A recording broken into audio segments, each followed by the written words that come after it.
Hi everyone, good morning. Welcome to your next English lesson on Fables. Some of you I know have had messages you're really struggling. I'm giving you another piece of descriptive writing. I'm going to try and break it down so that you can understand it. I don't want anyone getting stressed. I feel for you, I really do feel for you, feel for your parents. If it's any consolation, lots of us are feeling stressed as well. I've had to learn new technology. This is not comfortable for me either.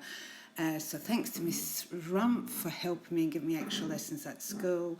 Thank you also to Mrs Johnson, Mr Jarman and Mr Green for their input. So here we go. This is a tale, it's called The Crow's Tale. I will post you the actual pages of the book to read so that you can do that. It's a Native American Indian fable. It's lovely. It's kind of links with our poetry because it's actually done in poem style.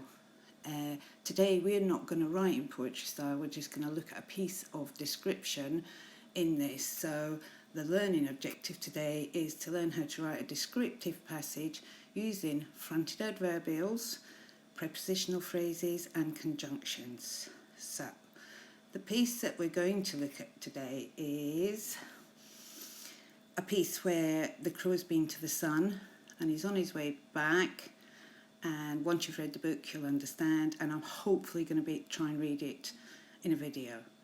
So it says, thanking the sun and grasping the light, Crow turned around for the long homeward flight. Through terrible storms he tossed and tumbled, while the heavens shook and the skies loudly rumbled. Holding the bright burning branch with his foot, Crow's colourful feathers got covered in soot. Now soot is coal that's all been mashed up. You probably don't know that because we don't use coal nowadays for our environment's sake, basically. So you've got to read through the book and choose a page with good description. The page opposite has good descriptive text. You can, however, choose your own page from this book. Not another fable, just this book. Okay, in today's lesson you're going to write your own fairly short descriptive passage. It's not long, it's probably a good paragraph. That's all I want really, and you can actually include everything in there. I know you can, and I'll show you, hopefully by the end of the lesson you'll sort of think fine. So things you need to include are your fronted adverbials, your conjunctions, adjectives, similes, preposition. To be fair, you probably only get one simile into this piece of writing, but have a go. You never know. So the next one is adverbials come in many forms. Mostly they answer one of four questions. So when means the time, where, the place, how is the manner in which you do something, and how often, a frequency like weekly, fortnightly, monthly, yearly, something like that. So, these are examples of fronted adverbials. Now, I've looked at some of your writing, and quite a lot of you are, if you do put a fronted adverbial in, you're not actually clipping it on with a comma. I used to sing this when I was at school. So, before long, clip it on with the comma, and it sort of sinks in your head then. So, the fronted adverbial, it goes before the main clause. Now the main clause, I'm going to try and use the pen now. Crow headed home. Fronted adverbial is before long. So it's really like an add-on. But when you add something on to a main clause, you have to clip it on with a comma because it is basically being added on to the main clause, to the main sentence. The next line, it says, before heading home, Crow grasped the long fire stick between his burning feet. So, the main clause is Crow grasped the long fire stick between his burning feet. Nice preposition in there as well.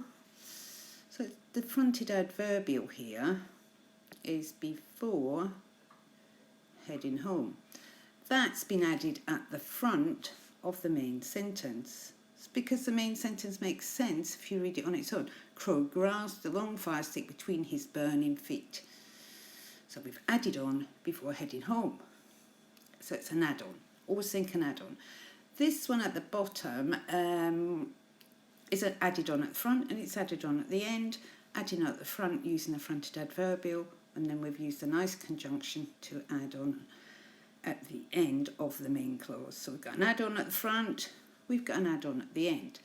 This, maybe your parents remember, it was used to be called an embedded clause. So the clause on its own, when I was at school, I'd get you acting this out. You'd have the comma here, and this part here, and then you would just insert your main clause at the end. So before, this is the main clause here. Before long, crow headed home. But before long, we still need a comma. So the crow headed home is the main clause. Before long is the fronted adverbial. And then we've got as he flew, he was buffeted by heavy storms. So have a look through that. Have a look at it. I'm hoping that I'm explaining it as well as I can over a PowerPoint. Okay, the next one is conjunctions. Conjunctions are really good because you can add them on at the beginning, you can add them on at the end. So, as he flew, so while, flying, when he arrived, once he arrived home. These are just examples I'm giving you that you might see in the book. You can change these around and place them at the end of the sentence, because you can't use every sentence with a fronted adverbial. It would just sound like a list then, next, later on, after that, before long. It would just sound just like a set of instructions, really, rather than a piece of descriptive writing. So move them round. If we go back to the sentences, get back, yeah, before long. So you can turn that around. Crow headed home before too long, or before heading home, crow grasped the long fire stick between his burning feet before heading home. That can go at the end. Try shifting your sentences around. Sometimes if you just want to put your main clause in, your main sentence first, do it in rough if you like, put your main sentence first, then try different fronted adverbials. Does that go at the front? Does this one look right? Does this go at the end? And remember, you've got your main clause or your main sentence in front of you, put your fronted adverbial in after you've got your main clause. That way you can see which one fits better. So break it down to help you. We would do this at school, break it down, break it down. Okay, so we're looking at adjectives and similes. Well, probably only room for one simile in here. So have a go and see if you can think of one. Adjective describes nouns. So, for example, colourful feathers. The author uses the word kaleidoscope to describe crow's feathers. And a kaleidoscope is one of those big long tubes you get all coloured beads at the end.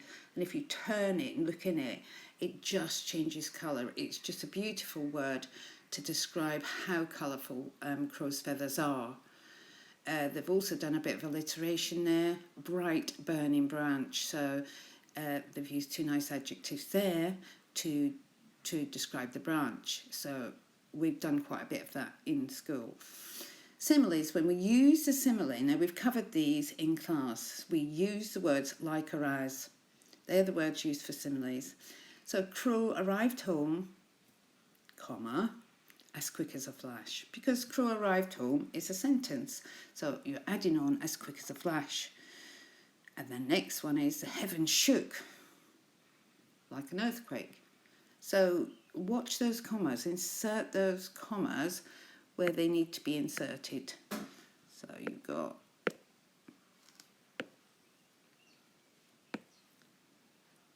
here, as quick as a flash, and like an earthquake. So put your commas in, see how you go with this. I'm going to post the book.